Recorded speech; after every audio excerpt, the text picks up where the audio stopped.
À présent, nous allons nous intéresser à quelque chose un petit peu plus complexe. Si je regarde un petit peu au niveau du loto comment ça se passe, grosso modo, j'ai plusieurs tirages. J'ai des tirages le mercredi, le lundi, le samedi. Je ne vois pas d'autres jours. Je ne crois pas. Pour en être sûr, hop, je vais faire un tout petit tri pour voir un petit peu ce qu'il en est. Vu que ça ira plus vite, je vais supprimer les doublons de la colonne A, oui. Comme ça, j'aurai exactement tous les éléments. Donc, en effet, les 3 tirages possibles sont le mercredi, le lundi ou le samedi. Ok, très bien. Donc je vais revenir dans ma feuille statistique et je vais compter le nombre de sorties pour le mercredi, pour le lundi et pour le samedi. Comment faire ça? Et c'est là où on va commencer à aborder des choses un peu plus complexes, qui sont un peu plus compliquées à comprendre, mais qui sont vraiment fort utiles une fois qu'on les a comprises et qu'on les maîtrise. Alors, si je devais compter donc le nombre de fois où la boule 1 est sortie pour les mercredis, comment m'y prendre? Ben, il faudrait que je revienne avec les connaissances que j'ai actuellement, il faudrait que je revienne dans ma feuille ici, et que à chaque fois pour la boule 1, à chaque fois que je trouve dans un tirage la boule 1, il faudrait que je vérifie si elle est bien sortie le mercredi. Pour ça, il faudrait tout simplement que je fasse un test du style égal si ici en B2 j'ai ici le mot mercredi. Alors, si c'est vrai, eh ben, je vais regarder, je vais compter nombre si, tout simplement, dans mon tirage de 5 boules ici, nombre si, voilà. Il faut que je mette le critère. Donc, si le critère est égal à 1, c'est-à-dire si je trouve ma boule 1, alors bah, je renverrai le nombre de... Je renverrai tout simplement le chiffre 1. Si c'est faux, alors rien du tout. Voilà. Donc grâce à ça, à chaque fois que je vais tomber un mercredi, donc il va me renvoyer si ma boule 1 est sortie, et quand ma boule 1 est sortie, il va me renvoyer le chiffre 1. Ok. Donc ensuite, bah, si je veux connaître le résultat de ça, il me suffirait tout simplement ici de faire bah, la somme, tout simplement, de hop, toute ma colonne. J'obtiendrai donc 34. Ça veut dire que ma boule 1 est sortie 34 fois le mercredi. Et il faudrait que je reporte ça pour la boule 2, etc., etc. Donc je suis passé par plusieurs calculs les uns dans les autres. Sur Excel, on a la possibilité de manipuler, et c'est là où on va commencer à s'attaquer à des choses intéressantes, non pas à des tests élément par élément, mais on va pouvoir s'attaquer à des tests sur des matrices. Une matrice, c'est quoi? C'est ni plus ni moins qu'un tableau que l'on va parcourir élément par élément avec un ordre bien précis. Et pour ça, je vais vous montrer une formule qui a plusieurs aspects en fait. C'est la formule SUMPROD. Alors la formule SUMPROD que l'on trouve dans la catégorie tous, somme produit.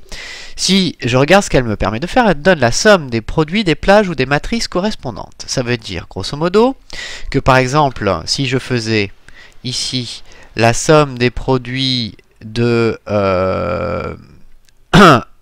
A2 à A4 et de 120 à 105, le chiffre qu'il me sortirait serait ni plus ni moins que 1 fois 120 plus 2 fois 104 plus 3 fois 115.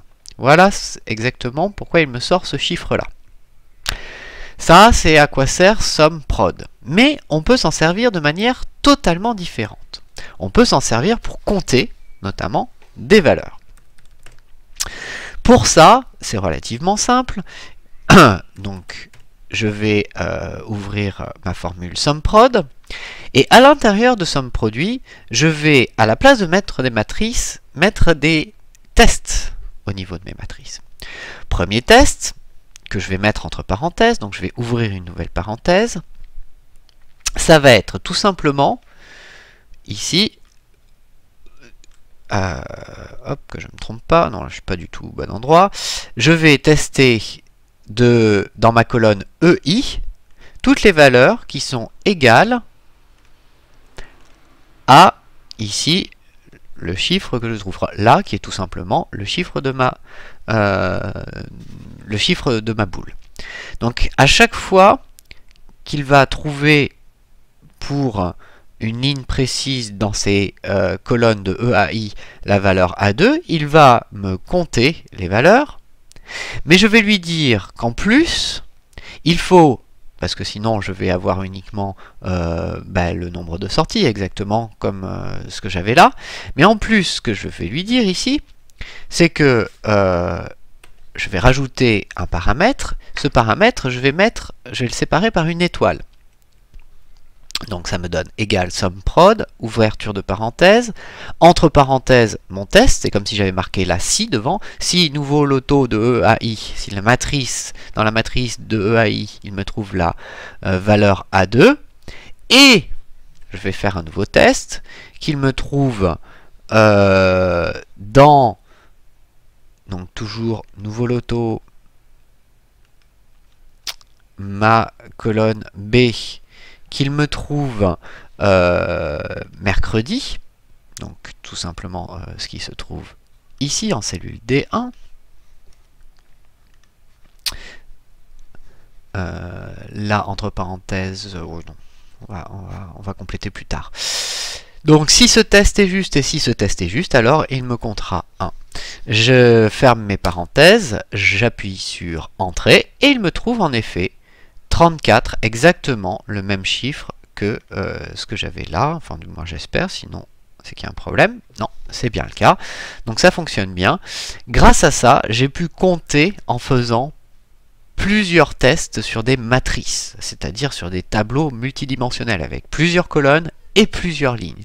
Donc ça, c'est vraiment extrêmement pratique. Donc ici, l'étoile veut dire « et », c'est-à-dire que ce test doit être vrai et ce test doit être vrai. Si c'était l'un ou l'autre, ça aurait été le symbole plus. Ici, on en a, c'est pas du tout ce que l'on souhaite, donc on va laisser ça comme ça. J'appuie sur Entrée et je vais juste transformer ma formule afin de pouvoir le dupliquer sur lundi, samedi, puis sur toutes mes colonnes. Donc il va falloir que je bloque intelligemment ce qui doit être bloqué.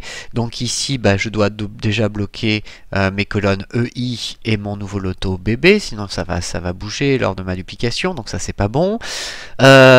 Ici, je vais bloquer la ligne, donc je vais rajouter un dollar devant le numéro de ligne, donc dollar devant le 2, et ici je vais bloquer, non, je dis une bêtise, ici je dois bloquer pas la ligne mais la colonne, donc dollar devant le A, et ici par contre je dois bloquer la ligne pour que ce soit toujours mercredi qui soit en référence, puis après lundi, puis samedi, donc je vais bloquer la ligne cette fois, et rajouter un dollar devant le 1, j'appuie sur Entrée. Il met un petit peu de temps à calculer et je vais dupliquer ça vers le bas.